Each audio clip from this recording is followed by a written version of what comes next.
Nadia. Selamat datang di kelas online kita. Nah, pada kesempatan kali ini kita akan membahas topik terakhir pada bagian structure and written expression, yaitu inversion. Untuk pembahasan tentang inversion, saya akan membaginya menjadi dua bagian, yaitu inversion part 1 and inversion part 2. Nah, sebelum kita membahas apa itu inversion, akan lebih baik jika kita memahami tentang word order terlebih dahulu.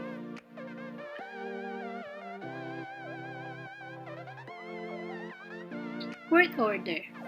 If you're talking about inversion, it means that we are going to talk about the order. Jadi, kalau kita akan membahas tentang inversion, itu berarti kita akan membahas tentang urutan. Kenapa urutan menjadi penting? Karena urutan merupakan fondasi dasar dari struktur kalimat dalam bahasa Inggris. Contohnya, dalam sebuah kalimat selalu ada unsur subjek dan verb. Dan juga dalam beberapa kelas kata ada konsep urutan-urutan tertentu yang harus diterapkan sehingga kalimat tersebut berada pada struktur gramatikal yang benar. Oke, masih ingat pelajaran kita pada topik pertama tentang word class? Kita membahas apa saja waktu itu? Masih ingat? Oke, that's right. Yang pertama adalah kita membahas tentang noun, yang kedua kita membahas tentang verb, yang ketiga kita membahas tentang adjective, yang keempat kita membahas tentang adverb. That's right.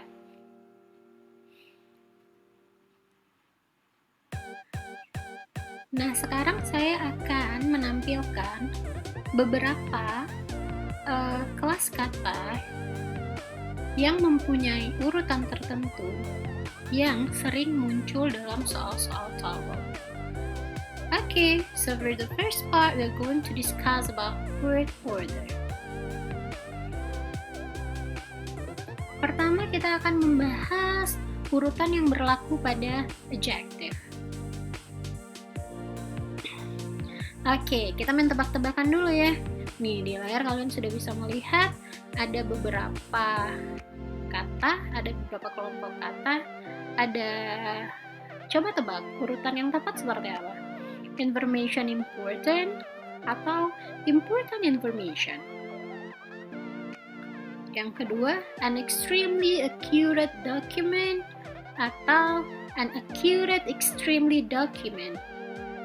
Yang ketiga, enough simple atau simple enough. Ayo, coba ditebak. Kira-kira urutan yang benar yang mana ya? Sudah? Mari kita bahas. Oke, yang pertama itu berarti kita akan membahas tentang urutan yang berlaku ketika adjective bertemu dengan noun. Masih ingat pada topik word class kita pernah membahasnya? Masih? Masih ingat tentang waktu itu tebak-tebakan kita yang benar beautiful woman atau woman beautiful? Oke, kita cek. Oke, jadi ketika adjective bertemu dengan noun, urutannya adalah adjective berada sebelum nomina. Kata sifat berada sebelum kata benda. Jadi yang benar adalah beautiful woman, beautiful adjective, woman noun. Dalam information important, adjective-nya yang mana? Important. Noun-nya yang mana? Information. Oleh sebab itu, urutan yang benar adalah important information. Informasi yang penting. Kita lanjut ke relasi yang kedua, yaitu ketika adjective bertemu dengan adverb. Kira-kira urutannya seperti apa ya?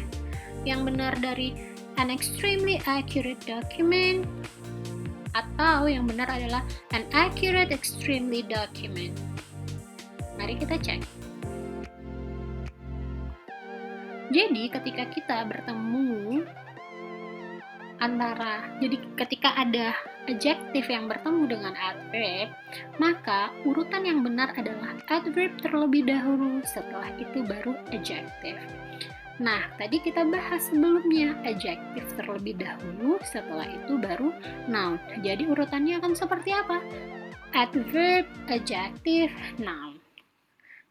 Jadi yang benar yang mana? An extremely, and di situ adalah artikel, an extremely accurate document. Adverbnya extremely, adverb dulu. Setelah itu accurate, accurate-nya adjective. Setelah itu document, document-nya adalah noun. Jadi di sini maksudnya si extremely menjelaskan accurate. Seberapa akurat? Sangat amat akurat. Dokumen yang mana? Dokumen yang akurat. Seberapa akurat? Sangat amat akurat. Jadi dokumen yang sangat amat akurat. Jadi seperti itu ya. Jadi accurate menjelaskan dokumen, extremely menjelaskan accurate. Jadi urutannya adalah adverb dulu, adjective, kemudian noun. Oke, kita lanjut yang ketiga. Ketika adjective bertemu dengan enough. Nah, yang benar yang mana tuh? Enough simple atau simple enough? Ini cukup sering muncul dalam soal TOEFL. Biasanya bagian written expression yang error recognition. Dan kalau siswa kurang paham terhadap bagian ini, biasanya sering luput dari pandangan. Padahal sebenarnya jawabannya itu mudah, tapi karena luput tidak terlihat, akhirnya terjebak dalam jebakan Batman. Oke. Jadi ketika bertemu dengan adjective bertemu dengan enough, adjective-nya dulu muncul. Jadi yang benar adalah simple enough, important enough, expensive enough. Jadi enough-nya yang kedua ya. Oke. Nah, setelah membahas tentang adjective, kita akan membahas tentang adverb dan preposition. Oke, adverb dan preposisi. Kata keterangan dan kata depan. Preposition itu yang mana tuh? Yang in, on, by. Nah, itu preposition ya. Oke. Pertama kita akan membahas tentang gimana kalau adverb bertemu dengan adjective. Nah, kita udah bahas sebelumnya kan ya. Jadi kalau adverb ketemu dengan adjective, adverbnya dulu baru adjective. Yang tadi, extremely accurate. Oke, terus kita lanjut ke participle and adverb. Nah, kalau adverb bertemu dengan participle gimana? Participle itu yang mana, Miss? Masih ingat nggak waktu kita ngebahas topik positif? Nah, setelah itu kan kita ngebahas topik present participle yang verb ing yang fungsinya berubah menjadi adjective, terus past participle yang ed yang fungsinya berubah menjadi adjective. Oke. Nah, ini nih. Adverb dan participle. Nah, ketika adverb bertemu dengan participle, misalnya kayak gini. Ada a type accurately document, an accurately typed document. Nah, di sini yang participle-nya mana? Yang type tuh. Nah, kita tahu ya, ketika participle ini dimasukkan ke dalam kalimat, fungsinya berubah menjadi adjective. Oleh sebab itu, rumus bakunya kembali lagi ke urutan adjective, berarti adverb-nya dulu, participle-nya yang berfungsi sebagai adjective, kemudian baru document. Jadi yang atas atau yang bawah? Jawabannya yang mana? Atas atau yang bawah? Oke, that's right. Yang bawah ya. Jadi type diketik menjelaskan dokumen yang diketik bagaimana? Diketik secara akurat. Oke, jadi accurately menjelaskan type menjelaskan document. Nah, itu urutannya. Oke, kita lanjut ke preposition and relative pronoun. Preposition tadi udah tahu, preposisi, kata depan. Di, ke. Kalau relative pronoun itu yang misal kita pernah ketemu relative pronoun pada saat membahas tentang adjective clause. Which, who, where, what. Seperti ini contohnya ya. Oke. Saya punya 2 kalimat nih di sini. It has transformed the way which and people work. Masih ingat kan ya? Adjective clause-nya ya. It has transformed the way in which people work. Yang benar yang mana? Urutannya tuh saya kasih tahu di atas tuh. Preposisi dulu baru relative pronoun. Jadi kira-kira yang mana urut?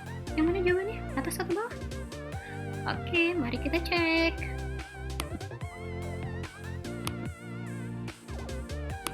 Tada! Oke, yang benar adalah in which. Jadi preposisinya dulu, preposisinya di situ in, baru kemudian disematkan relative pronoun-nya. Oke, kita lanjut ke yang terakhir, yaitu direct and indirect question, kalimat langsung dan kalimat tidak langsung. Oke, pertama kita ngebahas tentang indirect question dulu ya. Nah, dalam indirect question biasanya berupa pelaporan karena dia tidak langsung. Misal, Dijah berkata, Adek bertanya, Yunda mengatakan, Fadli menjawab. Nah, kayak gitu. Nah, kalau dalam kalimat ini, he asked, ada 2 pilihan. How expensive was it? Yang kedua, he asked, how expensive it was. Kira-kira yang benar yang mana? Oke, kita belum tahu nih patternnya seperti apa. Kita coba baca dulu, kita dengarkan, yang kita baca, kita ulang-ulang. Kira-kira yang lebih enak dengernya yang mana ya? Ini pakai feeling dulu nih kita. Oke, yang mana kira-kira? Oke, that's right. He asked how expensive it was. Jadi dalam kalimat tidak langsung, bentuk pertanyaannya berubah. Kalau di atas how expensive was it, ini dia masih dalam bentuk bertanya. Tapi ketika dia berubah menjadi kalimat tidak langsung, he asked, dan dia dalam bentuk positif, ada full stop di sini, ada tanda titik di sini, berarti dia berubah menjadi positive statement. Jadi how expensive it was. Jadi tidak dalam bentuk bertanya, tapi dia dalam bentuk kalimat positif ya. Oke, kita lanjutkan ke direct question.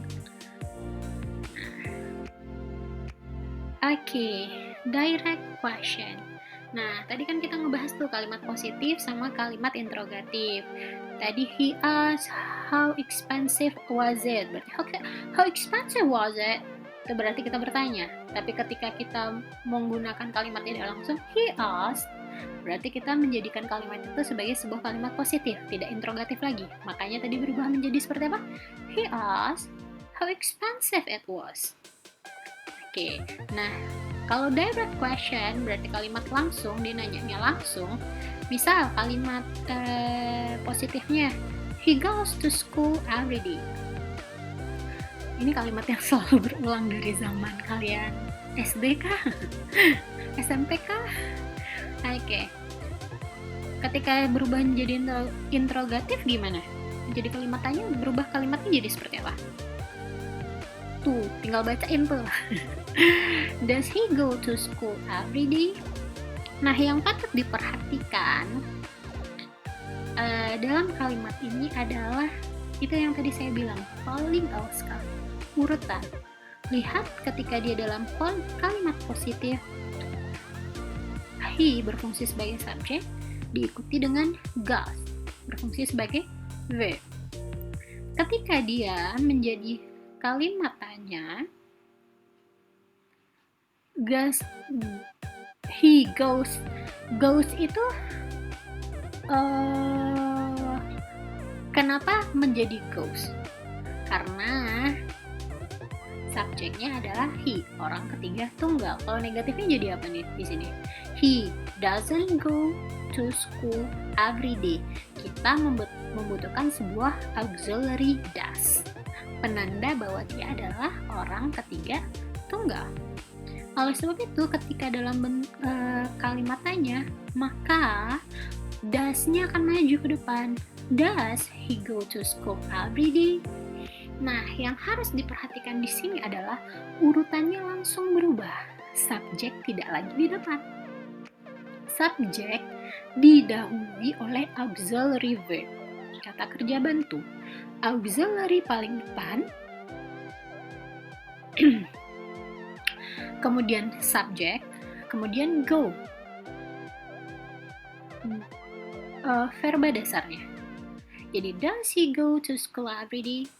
Oke, kalimat kedua. An apple is on the table. Subjeknya an apple, verbnya is. Ketika menjadi kalimat tanya, berubah urutannya.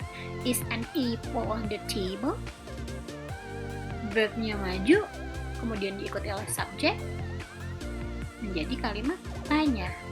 Nah, bentukan seperti inilah dasar dari inversi. Terjadi sebuah pembalikan yang sebelumnya struktur baku dalam bahasa Inggris adalah subject plus verb.